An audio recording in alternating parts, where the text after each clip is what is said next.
applications are due September 1st. I would like to put an application together for you, but I would also like to put an application in for LA Sanitation for their landfill, Mesquite Regional Landfill. And if you're interested in participating in that, let me know. I will apply for $400,000 to get that to the next level. And if it's something you're interested, please come talk to me. But before we start with questions, I just have one question, if you don't mind, for Heartland. Okay, when it comes to economy of scale, at what point do you feel that you start improving as you add modulars to your system? And then the other question I have is, when does the value of the waste stream, your char and your syngas, start offsetting your cost of energy to make up your energy? What was the first part? What was the first part? First, kind of getting to the economy of scale where you feel that the operations is really productive. Is it 1 unit? Is it 2 units? Well, check 1, 2. Yeah. Okay. I would say that we look at it like this. We view it in terms of the as-is state of the industry right now and some of the extraordinarily high cost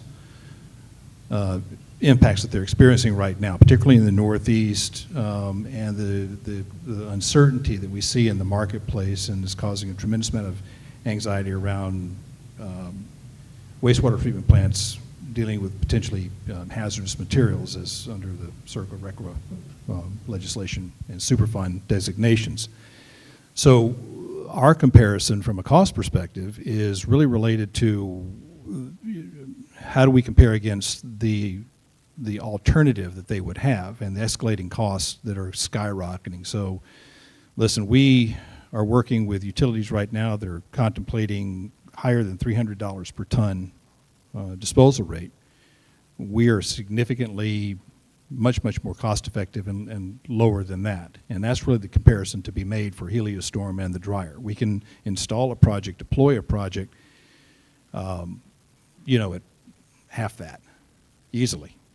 Plus we can offer them the certainty of being able to control their own destiny and not be encumbered by the potential for running out of any kind of a disposal alternative other than stockpiling on a site, which is unsustainable in any estimation. So for us, it's really just a straight up comparison of the horrors and the extraordinarily high cost escalations that were unprecedented and unforeseen coming in versus what we can deploy a project for. And we can do that in a scaled modular way and accommodate any amount of material, as I said earlier, that's being generated.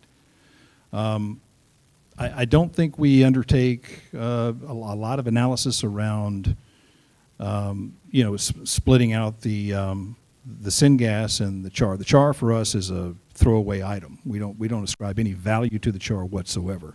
We don't market it. We don't offer it for resale in any appreciable way. For us, it's just a simple disposal play. On the syngas side, we can again generate an appreciable percentage of the energy of the system through the reuse of that syngas, and that generally brings us to a point where the project becomes very palatable to a utility. Does that answer your question? Okay, I think I have a question right back here. Thank you. This one's for Mike. So I'll go into a finance question. I'll stay away from the technical for you. Just a quick question. You went from a 10-ton per day system to manufacturing a 100-ton per day system. And from my understanding, you don't have an industrialized unit operating at that size yet. How are you going to have your customers finance it in a de-risked way? Because it exceeds the 20% threshold. Sure. We've got, as I mentioned, there's, I think, 10,000 folks that have approached us over the years. You're really going to want to focus on, for us, it's about 12, are folks that are technologically savvy enough, have a big enough balance sheet, and are capable of pulling this off. I mean, like one of the big projects is in Eastern Europe where it's a large oil and gas company that is taking waste. They are quite capable of going with the scale-up, not concerned about the financing. Another is down in Saudi Arabia, where they're going to be doing a demonstration project there. So the early customers that we're dealing with don't have an issue with it. The expectation is once those systems have been run, other customers that have a higher sensitivity to risk will then be able to use these as demonstrations. But we're not expecting somebody with a low risk tolerance to take on early systems. Great, thank you. We'll be talking about the North American Development Bank. I heard you mention last night most of your projects are not in the United States. Did you say that? Do you have projects outside the United States? Okay. So if you're doing projects 100 miles north of the border, 300 kilometers south, let's talk about North American Development Bank, how they could partner with you. Oh, good to hear. Will you be in San Antonio in 2 weeks? Okay, I'll be there. All right. Any more questions? Got a great panel up here. Yeah, here we go.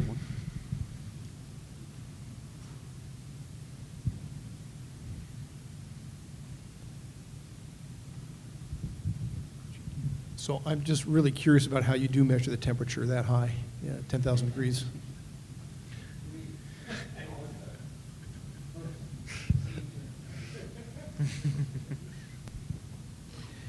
Our technology began at the Idaho National Lab with distinguished scientist Dr. Peter Kong. When you think about this is a great story, I'll be very brief.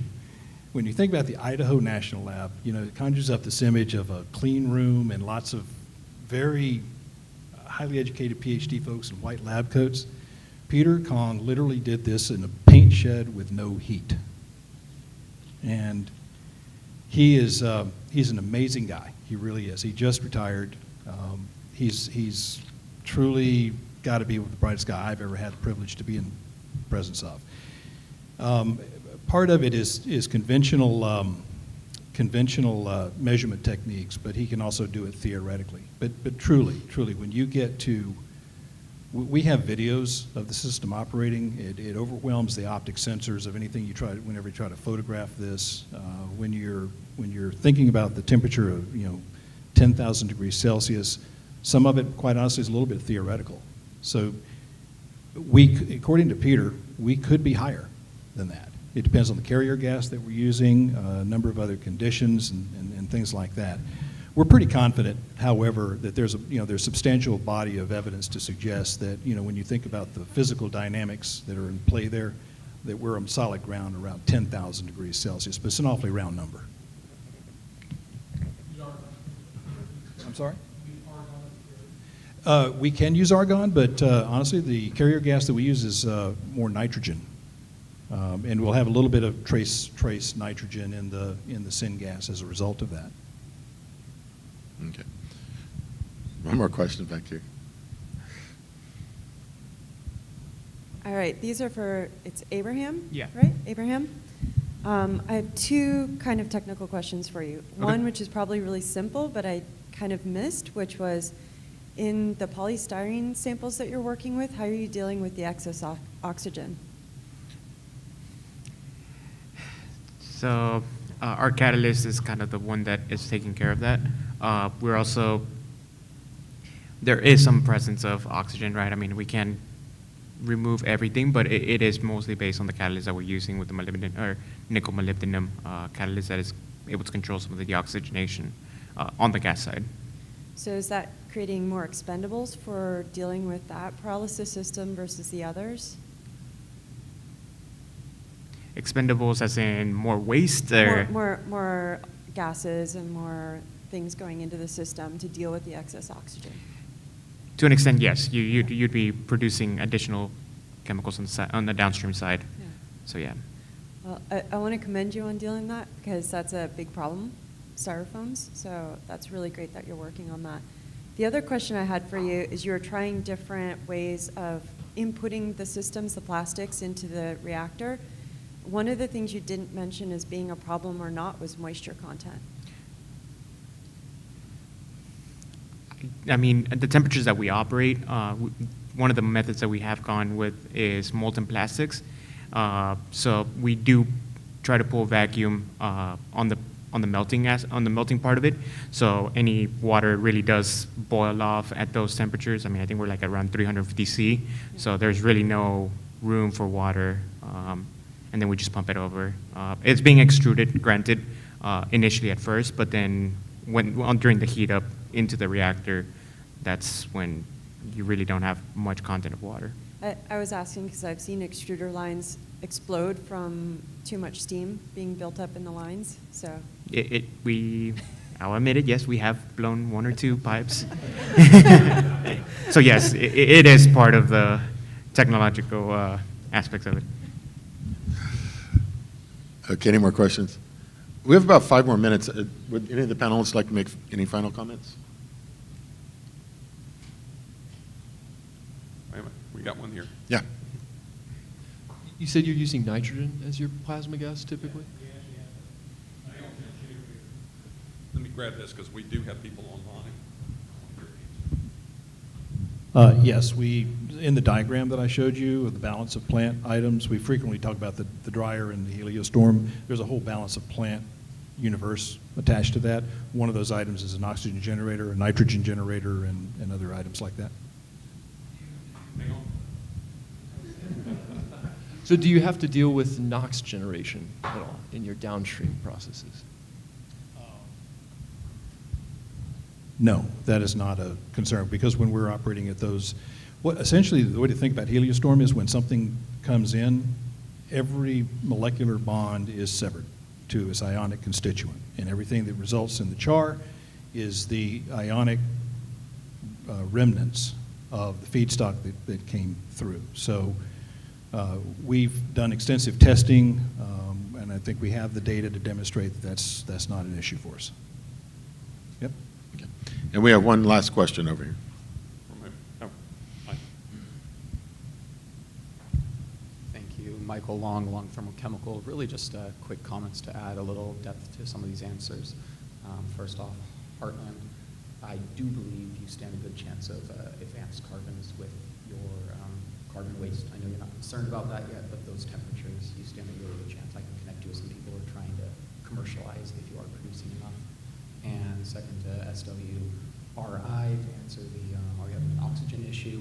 Yes, I think it'll be a hydrogen demand because that is traditional hydrodesalt or hydrodeoxygenation processes. If you need any help with that, we can help there. Thanks. Hang on. You know what I like about this conference is there are some really, really smart people in this room. So I guess kind of a general question for anyone on the panel who wants to answer it, but what's the biggest constraint? What's holding you back? What's the reason why we're not seeing, because anytime we come to these conferences, you always see these amazing technologies that do these amazing things. Where is the constraint that is currently holding you back?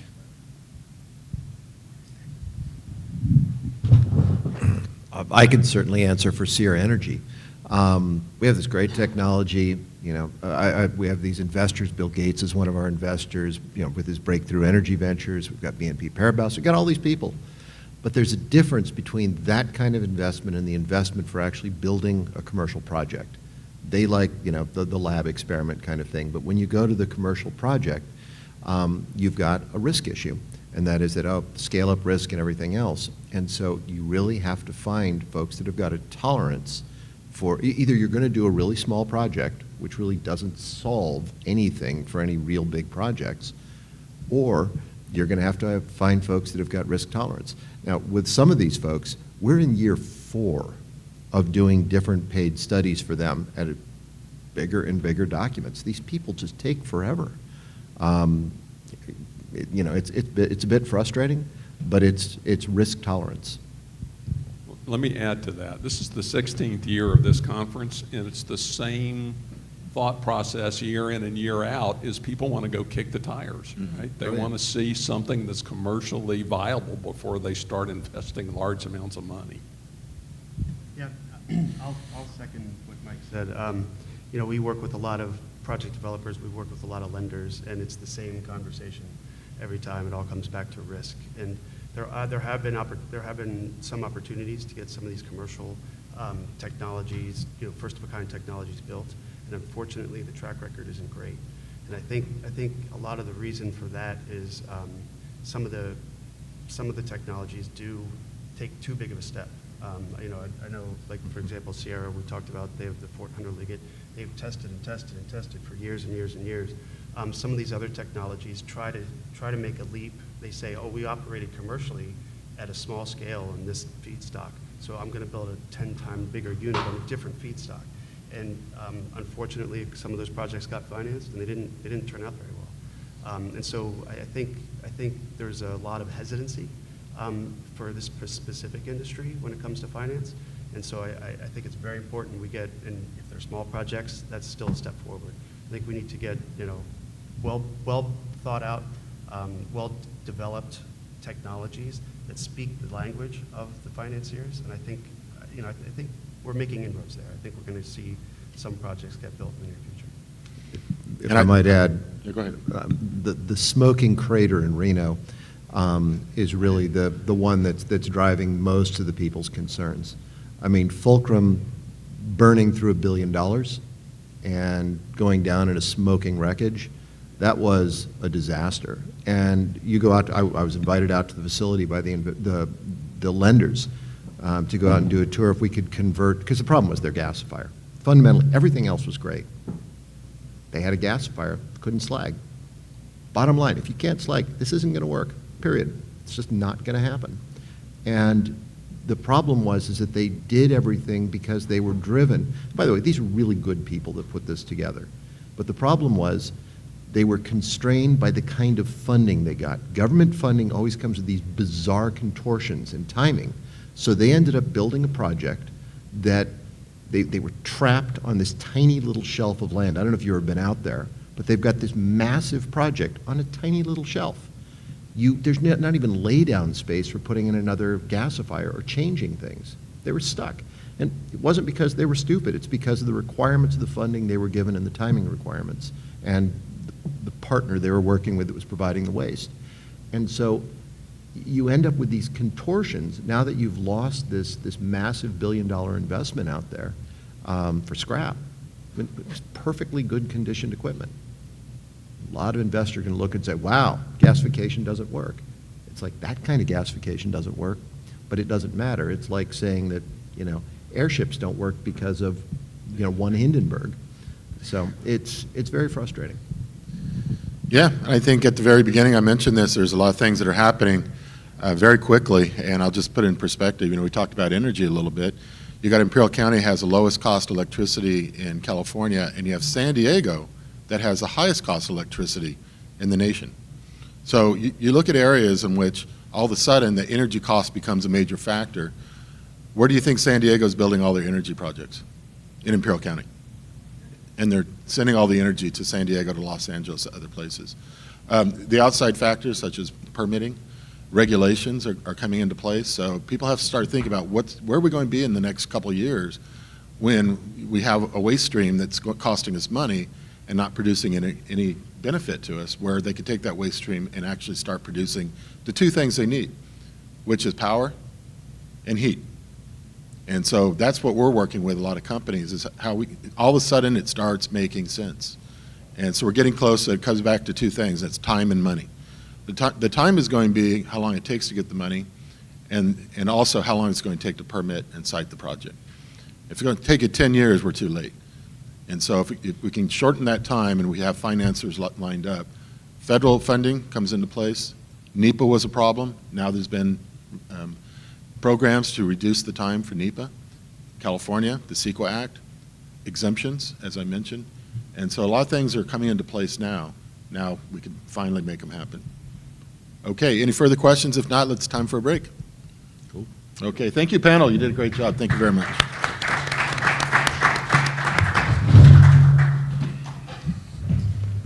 Thank you very much for putting this together.